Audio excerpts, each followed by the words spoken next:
Coach, it's just one game, but going back a couple of years, some of the fourth quarter leads that have evaporated. Is there a rhyme or reason for it? You know, there's been a lot of, every game we've had, there's been a fourth quarter and there's been a scenario. There's been games where we've been in the Bills' shoes.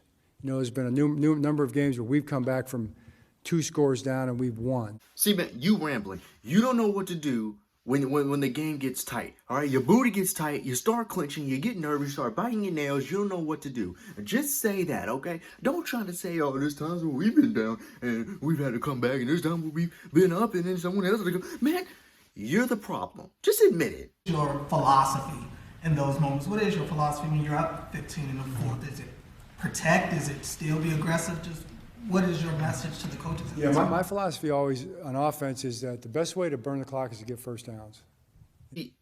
Now, that would make sense, but here's the problem with it. When you're trying to get first downs, you end up doing short plays, and if that short play doesn't work, then you're screwed. You end up trying to do these jet sweeps, get caught. You did a jet sweep on 2nd and 9 on the last drive.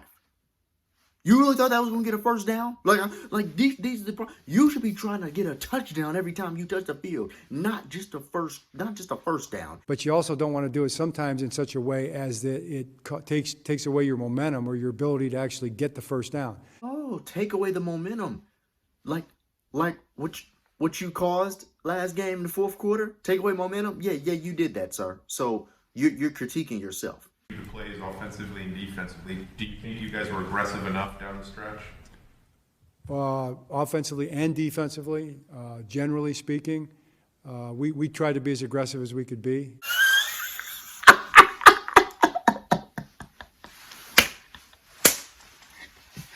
You hear that, Mike? You hear that, Will and Martin? Y'all hear that? He said the offense was aggressive while we're sitting there trying to get first downs and not scoring.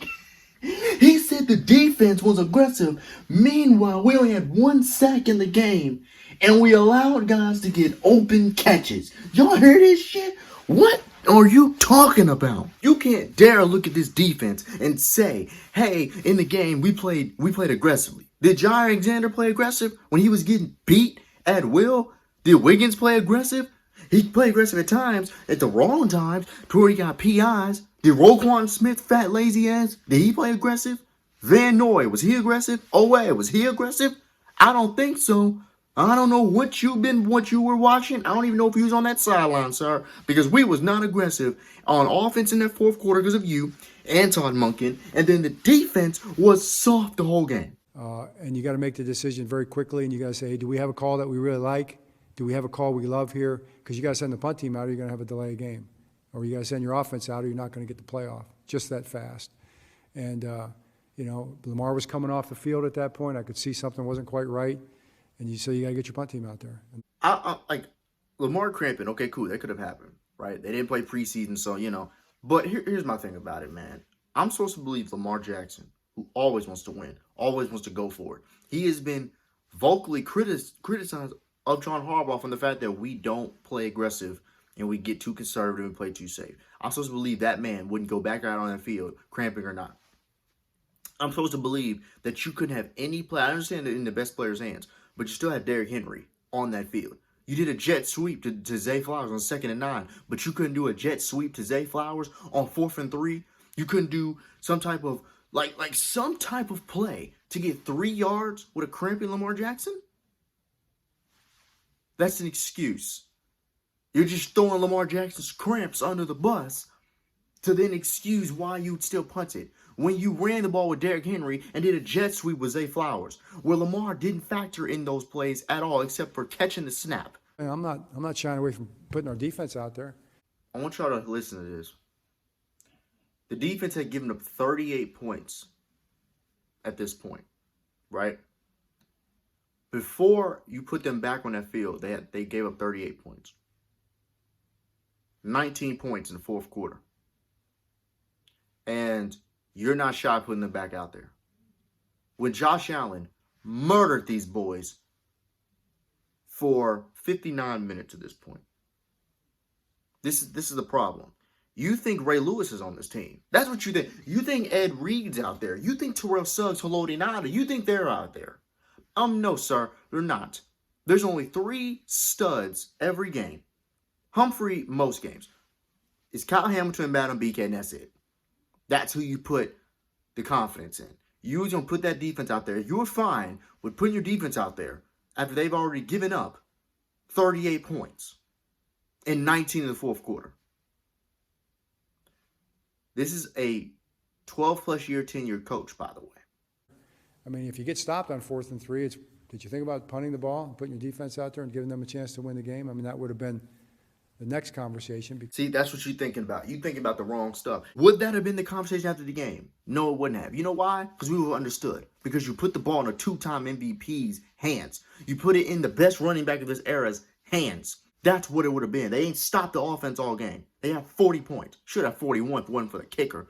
But they had 40 points, okay? We would have understood why you didn't go with the defense. Because the defense sucks ass. Our play calling, let's give some thought to our defensive play calling. Let's give some thought to our mindset, like how we're going to talk to one another. You know, we're 2 scores up, you know. We're trying to keep a lead against Josh Allen or any other, or any of these great quarterbacks in this league. You know, what's our mindset on defense? How are we going to approach this?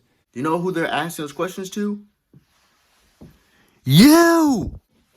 Like, he's asking questions as if he's not the head coach.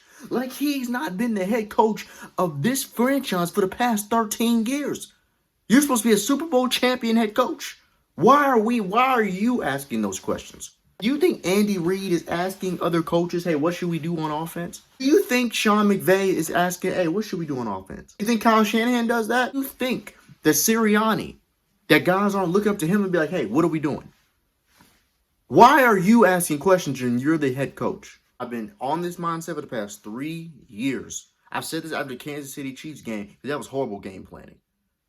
John Harbaugh has got to go. I don't give a damn about the championship, bro. He run that 13 years ago, Ray Lewis and Ed Reed leading the defense. Ray Lewis was one of the best players in the world at that time. Even then, and it was his last year, okay? At the end of the day, John Harbaugh, it can't work.